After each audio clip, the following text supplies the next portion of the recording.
Salve, senhoras e senhores, bem-vindos a mais um podcast do Motor1.com. Eu sou Leonardo Fortunati. Fábio Trindade. Renato Maia não veio para estrear nossa linha 2424 do nosso estúdio. Não vem. Agora a gente tem fone. Se vocês ouvirem um sanduíche, sabe o que aconteceu. Mas o Fábio também tá aqui porque vamos falar de Hyundai. Né? Só para dar uma introdução rápida, para quem não sabe o que aconteceu com a Hyundai nas últimas semanas, né, Fábio? A Hyundai ficou conhecida no Brasil com a Caoa, né? Com Elantra, Santa Fé, Tucson e 30. Em 2012 chegou a Hyundai em operação oficial, chamada HMB, que tinha HB20 e Creta alguns anos depois. Então toda a operação de importados e Tucson, os carros produzidos em Anápolis, eram de responsabilidade da Caoa e a Hyundai Brasil tinha a linha nacional HB20 e o Creta. A Caoa tinha concessionárias, a HMB vendia HB20 e Creta, só que nenhuma concessionária Hyundai vendia os importados. Então era um pedido antigo dos concessionários que tivessem esses carros que são de maior valor agregado. O que foi resolvido agora, já que a Hyundai assume toda a operação, a Caoa produz Tucson e HR em Anápolis, que Piracicaba não consegue mais ampliar a produção com mais modelos.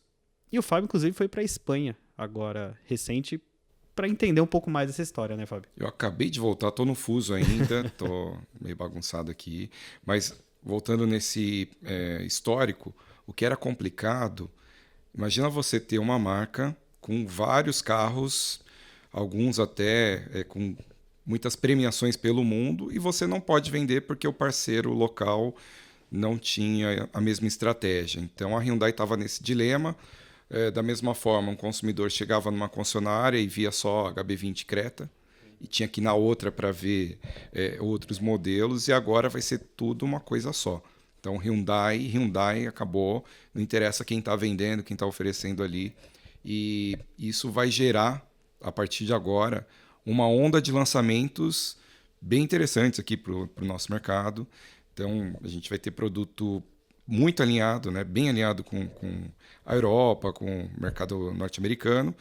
E acho que o importante a gente colocar aqui dos modelos da Hyundai importados é que ele tem o mesmo padrão no mundo inteiro. Então não tem um modelo que vem da China ou um modelo que vem de Uruguai, por exemplo.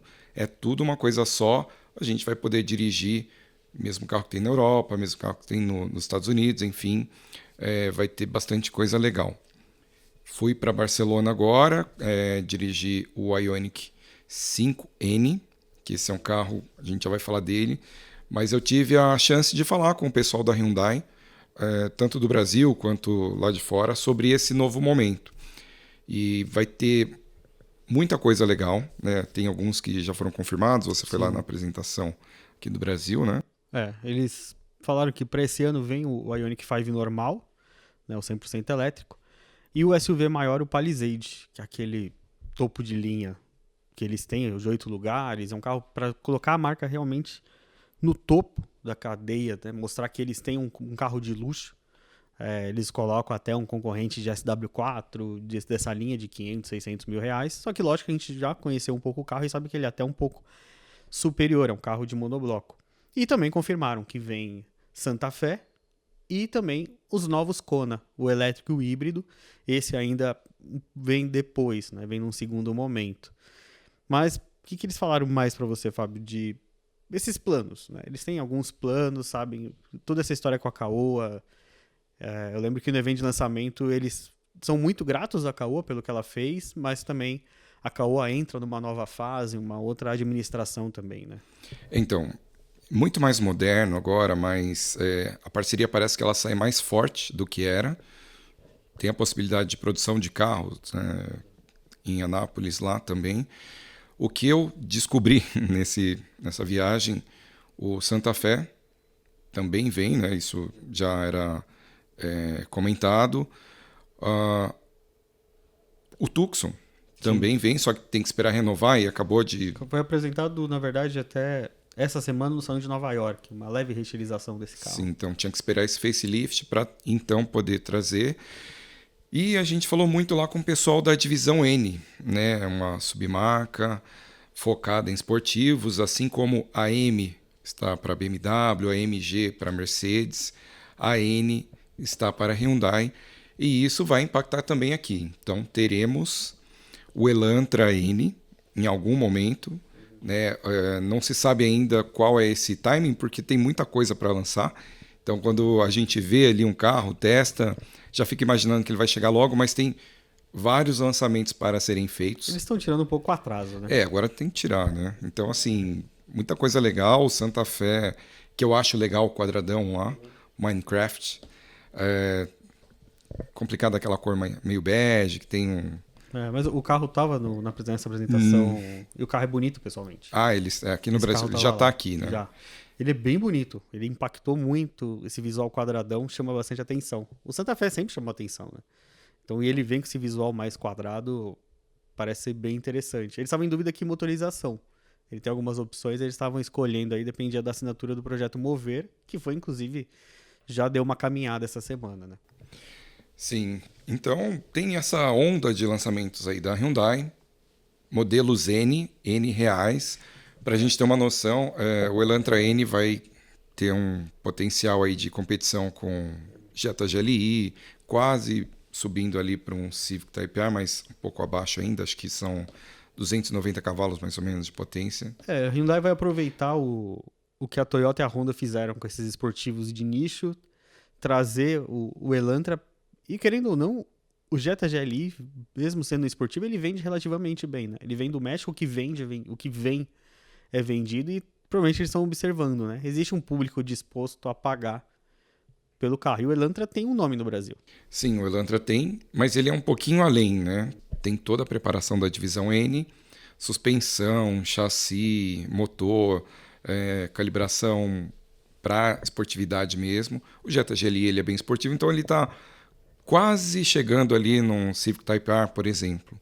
Né? E essa configuração muito interessante ali para quem gosta de um carro esportivo. Ele vai vir como nicho, não deve vir o Elantra normal, deve ser só esse perfil mesmo, para então abrir as portas para o Ioniq, ou Ioniq 5, ou Ioniq 5, estão decidindo ainda. Eu acho que vão chamar de Ioniq 5 aqui, Ioniq 5, sei lá. A gente tem esse dilema, né? O nome é em inglês, mas tem um número ali na ponta. Então, o Ioniq 5N, o Ioniq 5 elétrico também está confirmado, né? Também chega. Esse a gente conseguiu mais ou menos os preços, né? Estão falando ali entre 250 e 300 mil. Porque pessoalmente a gente pensa que nas imagens ele é um hatchzinho compacto, né? Mas ele é maior, não é grande, ele tá quase para um... Não chega a ser um SUV, mas ele tem um porte maior do que pelas fotos ele sugerem, né? Tem um entre-eixos de quase 3 metros. É grande, é muito espaço. Então, ele parece um hatch. Olha, existem algumas imagens dele. Esse é o N. Se você tá ouvindo, vocês não estão vendo a imagem. Obviamente, se você tá no YouTube, dá para ver aqui na TV o carro passando. Então, o Ioniq 5 ele é um carro muito espaçoso, muito tecnológico. Se não me engano, ele também ganhou o prêmio Carro do Ano no ano passado, lá fora, né, o internacional. E agora a gente foi, já entrando nessa experiência que a gente teve em Barcelona lá, dirigimos o Ioniq 5N, Ioniq 5N, que é um carro, assim, se você dirigir, você não vai querer mais nenhum carro elétrico normal e nenhum carro a combustão normal. É um absurdo. Começando pelo trem de força, né? São 2 motores, um em cada eixo, são 609 cavalos, 75,5 kgfm de torque, e ele ainda tem um overboost lá que chama N Green Boost, é um botãozinho no volante ali que você ativa, que sobe essa potência para 650 e 78 kgfm de torque. Ele é um carro muito potente, né? A gente tem essa facilidade com os elétricos hoje de dar muita potência, inclusive essa potência temporária. E assim, o que eu achei interessante, que a gente conversou quando você voltou, é que ele traz algumas soluções do carro a combustão para não ficar simplesmente um elétrico. Ele traz muita coisa, né? Sensação de troca de marcha, um ronco simulado, ele tem diversas coisas para o cara não achar que ele comprou um elétrico esportivo, mas perdeu totalmente a sensação, né? Ele tem a potência, o torque do elétrico, só que com as sensações em troca, né? Isso que você falou agora é uma coisa que a gente conversou bastante lá com o John Park. John não, Jun, que tem 2 Os, um N no fim, que ele fala que N é da divisão N lá. Ele é vice-presidente da divisão N, vice-presidente global, então ele está ligado em tudo. É um entusiasta, um gearhead, gosta de acelerar, gosta de ir para a pista. A todo momento ele ficou perguntando lá o que a gente estava achando. Acelerou também, fez drift. E ele estava explicando que nesse projeto, como é o primeiro N elétrico, eles chegaram para o time de engenharia, deram esse objetivo de ser um carro muito parecido com um carro a combustão e assim, não tinha limite de verba. Aí ele falou que os engenheiros, né, o time, estranhou. Falou, como assim não tem limite? Não tem limite. A gente quer o melhor carro elétrico esportivo e eles conseguiram fazer... O negócio é absurdo, né? Eles conseguiram transformar esse carro elétrico usando software apenas, então uma configuração especial, a ter uma sensação, um feeling de direção idêntico a um carro de combustão esportivo. Então ele tem troca de marcha, você sente a troca, você sente o tranco da troca de marcha, reduções você também sente, ele simula ali giro do motor. Então quando a gente está acelerando ali, segura a segunda marcha e acelera, se não trocar no tempo certo, ele vai atingir a faixa vermelha e vai começar a cortar giro do motor. É absurdo, você fala, o melhor, né? Não vai quebrar nenhuma transmissão, porque é tudo software ali simulando. Então você tem essa troca pelas borboletas ali, absurdas, mas o ronco de motor, na aceleração, na troca de marcha, na redução, punta-taco, tem até aqueles estourinhos, né, aqueles pipocos, faz tudo, é um absurdo esse carro. Então você tem ali num pacote um carro muito equilibrado de rodar em estrada, balanço perfeito, então você entra em curva como um esportivo legítimo. A gente sabe que carro elétrico tem mais peso, parece um trambolho às vezes, né? Mas ele pesa mais de 2 toneladas, né? Mais de 2.000 quilos, mas a sensação é que ele é um carro muito fácil, leve, rápido, né? Ágil ali nas curvas, aceleração em 0 a 100 em 3,5 segundos, é insano. O visual traz alguns elementos que a gente está vendo no Santa Fe, né? Vai estar aqui no Santa Fe, farolzinho de LED quadrado, lanternas traseiras também quadradas. Nós dirigimos lá na região de Barcelona, Catalunha, e de lá a gente foi, assim, imagina uma estrada dos Romeiros... Melhorada. Muito melhor, em termos de asfalto, em termos de sinalização, mas assim, muita curva para a gente acelerar, frear, sentir a dinâmica do carro, e depois ainda fomos para a pista. Então, fizemos lá umas 10 voltas rápidas, velocidades ali 200 km por hora, um pouquinho mais, um pouquinho menos em curva, mas carro espetacular. Fizemos também uma sessão de drift, que ali eu fiquei um pouquinho só desapontado, porque era uma meia-lua, eu queria sair fazendo o 360, mas assim, é um carro elétrico que começa a te dar muita opção de diversão. E curioso, lá na pista, o instrutor pedia pra gente, a gente tinha um rádio dentro, ele falava assim, coloque no outro modo, tem mais 2 modos de áudio esportivo, um modo sintetizado lá, vamos fazer uma volta nesse modo. Eu colocava, já voltava pro motor a combustão. Aí no terceiro modo, vamos testar o terceiro modo agora. Não, motor a combustão. É impressionante como é próximo, né, de um carro real. E você sai do carro procurando escapamento, porque não tem como. Depois que a gente parou ali e começou a conversar com o Jun, eu quis saber, né, o que eles tinham feito para chegar nesse resultado com esse carro. Que inclusive, né, hoje a gente está gravando quarta-feira, ele acaba de ser eleito o carro esportivo do ano, World Car of the Year, como carro esportivo do ano, um carro elétrico.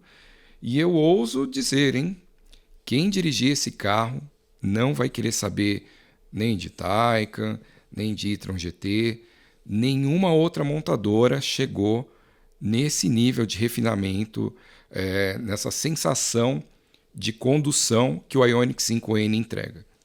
Vale lembrar que a divisão N da Hyundai, ela não é nova, né? Ela não tem tantos anos como a MG, como a M da BMW, a MG da Mercedes, mas ela já fez Veloster, fez i30, tem o próprio Elantra N.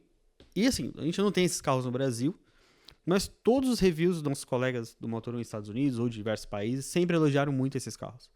Eles, lógico que a Hyundai é uma sul-coreana, a gente tem que lembrar que se a gente for pensar há 20 e poucos anos, uma sul-coreana era o que é os chineses pra gente hoje, né? Uma grande novidade que ninguém sabia o que acontecia. E eles chegaram em um patamar, lógico, com muita engenharia que aprendeu de outras marcas. Nunca negaram que eles usaram o aprendizado, eles pegaram pessoas de diversas empresas para montar um carro desse. A gente tem, por exemplo, a gente falou de Caoa, quando chegou o primeiro i30 no Brasil, né, que despertou uma curiosidade, era um carro muito bom, mas não chegava, por exemplo, ao pé do Golf, e hoje eles brigam, o que existe de i30, briga, por exemplo, com o Golf, o Ioniq 5, um dos melhores carros do mundo, eleito um dos melhores carros do mundo. E a gente sentia falta disso realmente no Brasil.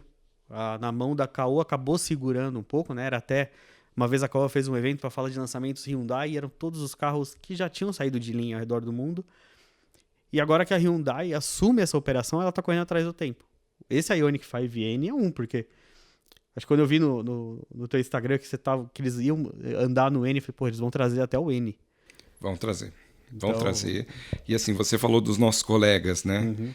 Fomos, né, estavam também na companhia de Jason Vogel, que é um dos votantes do carro do ano, do Carlos Cristófalo, da Argentina. Eu fiz o test drive com ele, ele ficou abismado no primeiro trecho ali, primeira acelerada, ele já começou a surtar.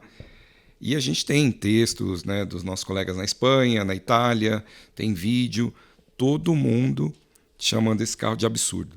E assim, era uma curiosidade entender o que estava acontecendo.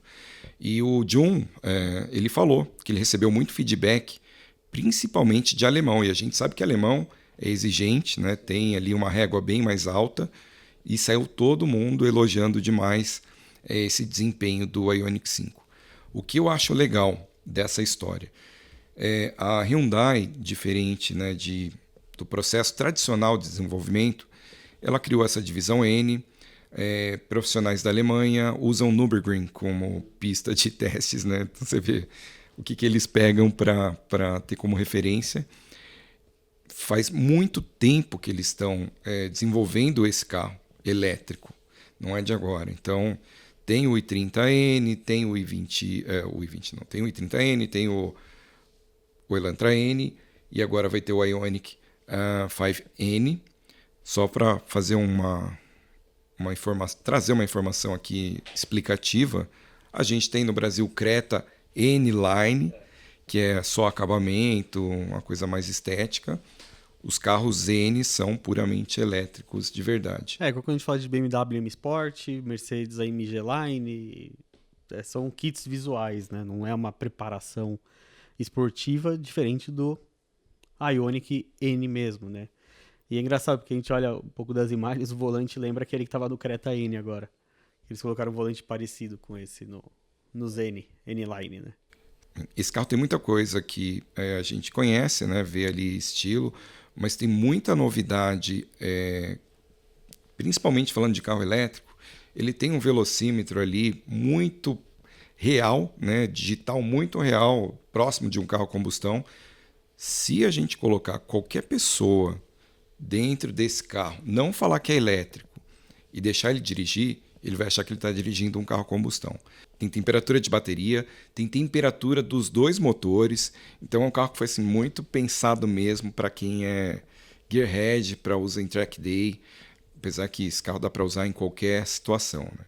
Então, esse desenvolvimento já tem aí uns 9 anos, pelo que o John falou, e claro, a gente está com executivo mundial lá. Eu ia perguntar de Brasil, né? Perguntei se existia a chance de termos um HB20N. É mais difícil, né? Então, praticamente impossível, porque o centro de desenvolvimento da N é um centro global para modelos que serão vendidos no mundo inteiro. Então, investir dinheiro, time, equipe, horas em um modelo que ficaria só para o mercado brasileiro ou alguns outros mercados aqui da região não faz muito sentido nessa estratégia. Porém, ele deixou claro que quer entrar nos principais mercados da América Latina, inclusive o Brasil, e pediu ajuda. Falou assim, olha, vocês têm que nos ajudar a convencer a matriz a lançar esses carros lá, porque ele falou que até hoje todos os mercados que eles estão, os consumidores estavam acostumados a enxergar a Hyundai apenas como modelos convencionais, mas eles têm a linha de esportivos. Então, se o mercado pedir, mas é uma contradição aí, né? Porque a gente precisa andar no carro para entender. Então, Jun, companhia, né, time da Hyundai Brasil, se trouxer esse carro aqui para experimentação, test drive, eventos, Esse carro vai vender pra caramba. vocês terão tudo que precisa para convencer aí a matriz a trazer esse carro o quanto antes. É um carro de nicho, a gente sabe que os carros de nicho têm aquela permissividade de cobrar um precinho mais alto, né? Então, olha o Civic Type R, olha o GR Corolla, eles estão em patamares aí de 400 mil reais, que muita gente critica, mas são carros também. O que vem em placa e vende. Então, tem gente disposta a pagar pela exclusividade, pela esportividade, né? A gente até falou de preço lá. Se fosse hoje, esse carro chegaria em torno de 350, 360 mil. Só que ainda tem esse monte de lançamento que vai chegar. Então, provavelmente ano que vem, algum momento do ano que vem, e a gente tem que ver questão de dólar, questão dos impostos, né? Como vai se mover este mover aí. Mas um carrinho na faixa de 400 mil reais, que não é pouco dinheiro. Eu acho que vai ser menos. Então, Eles, assim, eu senti muita agressividade em todos os segmentos que eles querem entrar. e abaixo de 400 mil reais é muito bom. Pensar um pouquinho, né? Voltar ao Brasil. Com dois modelos, vamos falar agora de dois modelos que na verdade estão para... Um foi apresentado e o outro está perto, né? Aqui na tela está o Citroën Basalt, que eu ainda achei o nome meio confuso, mas é o terceiro modelo daquele projeto C-Cubed da Citroën, que a gente já tem C3, Aircross e agora o SUV Coupé, porque eu não sei por que motivos não chama C3, né? Talvez para afastar um pouquinho do hatch popular, mas eu confesso que essas aqui são as imagens de um conceito praticamente pronto, na verdade, que o carro vai ser lançado provavelmente no segundo semestre desse ano. Eu achei o carro bonito, Fábio. Eu achei ele... Desculpe, Fiat, falar isso, mas 1000 vezes mais bonito que, por exemplo, um Fastback. Sim. Nome estranho, mas entendo a estratégia. Afasta um pouco do C3, mas o carro é muito bonito. Se tiver preço, esse vai ser o SUV coupé de entrada aí de muita gente. Torcemos para que tenha melhoras aí na dirigibilidade, né? Seja um carro um pouco mais com acerto dinâmico mais interessante, mas visualmente é um carro que vai chamar muito atenção. Tem um estilo aí já moderno, atual, traz aí alguns elementos em LED, uma assinatura bacana do farol dianteiro, lanterna traseira, mas a gente já vê também alguns elementos que são pensados para deixar mais barato, né? Um farolzinho de projetor ali. Na verdade, vamos lá. As imagens que a gente está rolando aqui são imagens virtuais, né? Não é um carro real, né? Se você está assistindo o vídeo mais uma vez, você está vendo o vídeo. Mas se você está ouvindo e estiver curioso para ver as imagens desse carro, entra lá no Motor 1 porque a gente mostrou um pouco. E é engraçado porque esse vídeo aqui parece a versão global, uma versão que vai ser vendida inclusive na Índia. Só que as imagens do Brasil, nem o farol projetor tem. Então, provavelmente, podemos esperar esse carro, na verdade, com farol halógeno, igual o Aircross tem hoje. Meu medo para esse carro, quando saiu esse carro às 8 da manhã de hoje, eu falei, olha, por fora é bonito. Meu medo é interior de C3, hein? Eu acho que passa, né? Deve ter alguma mudança. Sim, mas o que eu gostaria de ver nesse carro, ou entender melhor aí, esse acerto dinâmico, se terá alguma configuração especial de motor. Se a gente pensar, grupos Stellantis tem aí motor 1.0, 1.3. Esse carro provavelmente vai ser o 1.0 turbo, de 130 cavalos, está no Aircross agora. 1.3 talvez fosse até uma ideia interessante, se for pensar que todo coupé tem uma pegada meio esportiva, né? Mas eu acho difícil a Stellantis colocar 1.3 desse carro, pelo menos agora. Resta saber se eles vão fazer um acerto de suspensão um pouquinho mais voltado, um toque de esportividade. Porque o Recross é um carro voltado à família, carro voltado ao conforto. E eu acho que um visual desse, do Basalt, desse nome esquisito, merecia algo mais apimentado, né? Agora, um ponto interessante, né? A Stellantis tem um monte de marca, vários carros, tem o próprio Fastback ali. Esse aparentemente deve ser ligeiramente menor ou Acho que esse é um pouquinho maior do que o Fastback, maior. mas ele pode ser mais barato. Então, como será essa composição de preços aí? Bom, o Basalt, pelo que se ele for, ele é um projeto da C-Cubed, então é esperado que seja um carro mais barato do que o Fastback. Não vai ter os equipamentos, por exemplo, do Fastback, mas vai ser um carro maior. Se a gente for olhar, por exemplo, entre eixos, comprimento próximo do Aircross, ele vai ser um carro maior. Agora, realmente, vai ser a questão... Eu achei esse carro 1000 vezes mais bonito que o Fastback, mas provavelmente não vai ter o acabamento do Fastback. Né? Ao que tudo indica, pelo menos, desses projetos da Citroën. Acho que uma vez eu ouvi a frase, talvez você tenha ouvido. Mas vocês não estão roubando o cliente de uma marca da outra? Tá dentro do grupo, o dinheiro é o mesmo bolso. Para eles, ok, né? Mas tem concessionários que tem Citroën e Peugeot e não tem Fiat. Então, atender o concessionário. Mas é interessante para o consumidor. Tem ali uma opção mais acessível, com um acabamento um pouco mais simples. Tem o outro mais sofisticado. E é tudo do mesmo grupo ali. Esse carro será um pouco maior do que o Fastback, né? A gente já ficou com o Fastback aqui, principalmente você que tem filhas e família maior, sabe que o espaço interno dele não é lá aquelas coisas. Só tem porta-malas, né? O Basalt, se for realmente que a gente tá pensando que vai trazer do Aircross um carro com maior espaço interno, porta-malas mais generoso, né? Um carrinho aí, um porte um pouquinho mais tocado no médio, né? No SUV médio. Talvez não os 4,40, por exemplo, do Compass, mas entre os SUVs compactos ele deve se destacar, né? O pessoal da Citroën disse que nenhum carro matariam os carros que estão hoje. Uhum. Mas pensando ali no que tem e no tempo de vida, por exemplo, esse carro acabaria com o C4 Cactus, mesmo sendo inferior. O que é triste dele matar o C4 Cactus é que o Cactus tem o querido motor 1.6 turbo, né? Então, não vende muito, né? As pessoas nem lembram que ele existe direito, mas vamos ver qual que vai ser a resposta do mercado para esse carro. Lançamento no segundo semestre, produção em Porto Real, isso já foi confirmado. Mais uma das novidades da Stellantis para esse ano, que a Peugeot também tem um bocado, Fiat já trouxe a Titano. E vamos ver o que vai acontecer. Agora a gente vai mudar de carro nacional para talvez um queridinho das grandes famílias. Dos taxistas? Também.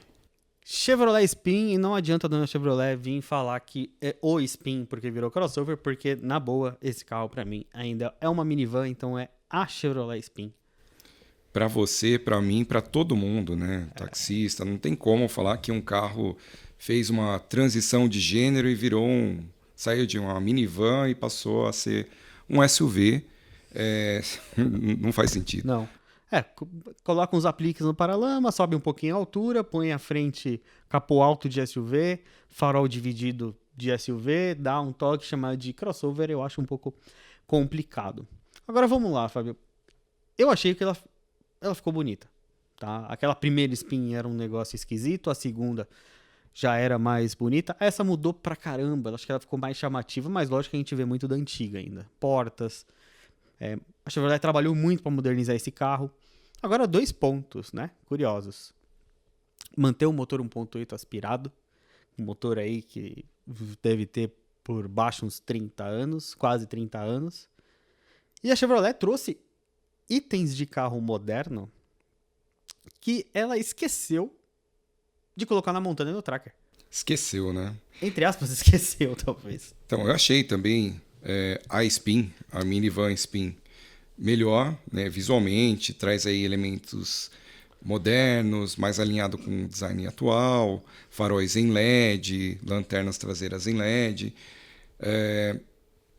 Em relação ao motor 1.8, lembra que a gente falou? Queridinha dos taxistas também. Confiabilidade, o GNV.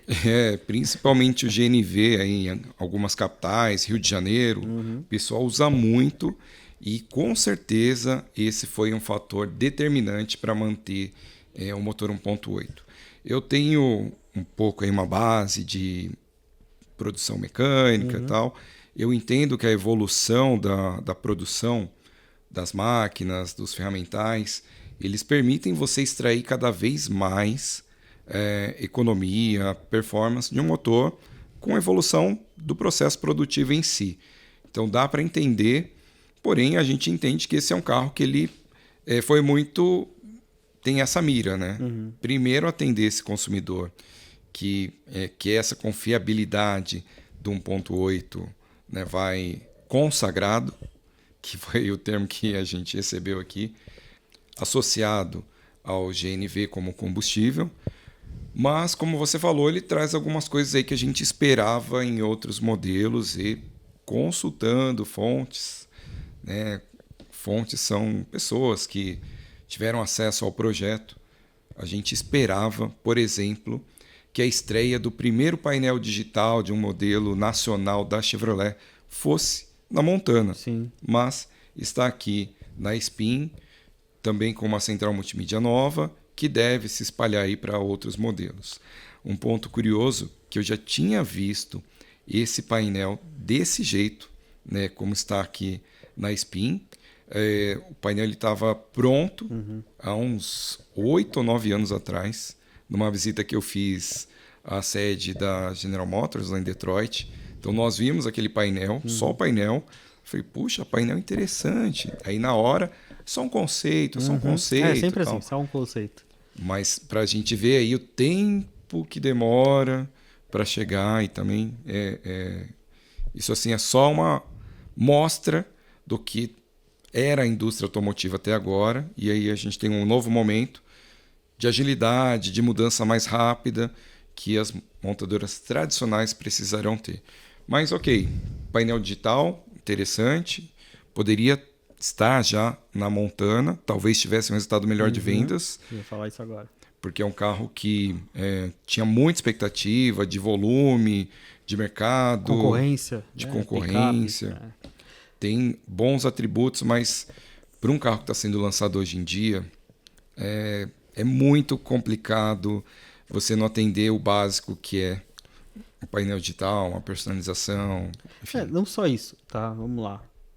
A Spin, eu entendo o projeto. Hoje ela, se você for pensar em concorrência dela, é basicamente o C3 Aircross. Né? A gente andou no Aircross com 5, 7 lugares, sabe que ele tem qualidade, tem defeitos, e a Spin usa muito do tradicionalismo para isso. A gente falou muito, né, Fábio, de painel digital na Montana. Por quê? O projeto da Montana era um projeto que a Chevrolet batia no peito que vai mudar o segmento, vai não sei o quê. E a gente tinha Toro, Oroch, falando, tá, a Montana vai vir com tudo. E a gente olhava o Tracker. O Tracker, bom, se ele vai evoluir do Tracker, vai ter alerta de colisão, vai ter frenagem automática, vai ter assistente de faixa, vai ter alerta de ponto cego. Chegou a Montana, sem isso, eu tenho certeza. O consumidor que chega para comprar a Montana na concessionária, primeiro, que ele tá, essas picapes intermediárias é aquele cara que ele tá em dúvida entre a picape e o SUV. Ele chega na concessionária, vê que ele tem um tracker estacionado do lado, mesmo que não é o painel digital, é o painelzinho colorido, teto solar, mais equipado, com preço mais próximo. Ele tá levando o tracker, ele não tá levando a Montana. Ou ele vai na Fiat e compra a Toro. Com painel digital. Com painel digital. Eu tô com uma Toro Endurance básica, que é o painel de 7 polegadas, já um painel digital. Então era esperado tanto pra Montana que eles trouxeram pra Spin, que era um carro que não... Lógico, ela tem um peso de mercado que ela, lógico, tem que ter essa evolução. Painel, 6 airbags agora, assistentes de condução. Lógico que ela merecia crescer e evoluir. Mas podia ter trazido isso pra Montana antes, né? Lógico que agora eles vão aplicar numa linha 2025 da Montana essas mudanças, mas dá tempo ainda? É uma boa pergunta, né? Bem, enfim, chegou e vamos ver agora como será. Não dirigimos? Não. Se a gente dirigir, Quem sabe? tudo indica que é melhor, né? Mais estável. A gente já conhece a Spin de longa data. Muito longa. Longa. Bem longa. Longa Sutil, demais. Sutil. Sempre foi um carro bom de dirigir, Sim, né? Então, acreditamos que tem sido mais uma evolução. E mesmo a Spin atual, sem nem mesmo ter dirigido a nova, a gente já sabe que a atual é melhor dinamicamente do que o C3 Aircross. Sim. Então, esperávamos, porém, uma opçãozinha ali com motor turbo, um pouco mais moderno, mas estratégias. Estratégias. Bom, quem diria que um dia pensamos que a Chevrolet ia trazer a Orlando? Isso é verdade. Isso aí a gente vai um dia contar. Fábio, obrigado. Não tem por onde. Não tem por onde. Isso aí, pessoal. E antes de acabar, né? A gente Você quer fazer o jabazão? tem que deixar o jabá, tem que deixar os agradecimentos, né? Porque essa viagem foi uma viagem muito rápida para Barcelona. O pessoal da Hyundai, sensacional lá, o Maurício Jordão, a Thaís e a Camila aí também, a Camila aqui do Brasil, a Thaís nos apoiando lá. Então, é muito... O pessoal acha que é legal, né? É legal viajar, claro. Mas é uma viagem que é cansativa, porque você tem que chegar bem, conhecer o carro, falar com o executivo, pegar informação, produzir conteúdo, voltar e, enfim, ter tudo isso num curto espaço de tempo. Mas foi tudo muito bacana. E a gente foi muito positivo ouvir esse novo capítulo aí da Hyundai que está chegando. Então, a gente sai dessa viagem, né, desse papo com o time brasileiro, com uma visão muito positiva desse futuro da Hyundai aqui no Brasil. E agora vamos para os jabás, né? Claro. Redes sociais do Motor1.com. Tem vídeo? Vai ter vídeo do Ioniq? Então, sim, com o vídeo do Ioniq já. Pode procurar também nas nossas redes, no nosso site. E também no Inside Viz, não só no Motor One, mas no Inside Viz também. E motorsport.com, aqui eu tenho que falar de tudo, tem que falar né? de todos, Então, quer saber de corrida, acompanhar MotoGP. Eu acho que até vale a gente falar isso, né? Pra quem gosta de duas rodas, competições de duas rodas, agora tem o podcast.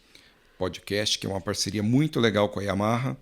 Falamos sobre MotoGP, falamos sobre campeonatos que a Yamaha tem aqui no Brasil. Mas não fica ligado só em Yamaha, não, viu? Tem tudo para quem é ligado em duas rodas, competições. E ainda vem mais coisa de duas rodas no futuro, hein, Fábio? Vem mais coisa? Vem mais coisa. Olha só que beleza, hein? Pessoal, fica aqui. Meu abraço. Eu vejo vocês na semana que vem e até lá. Até lá. Até mais.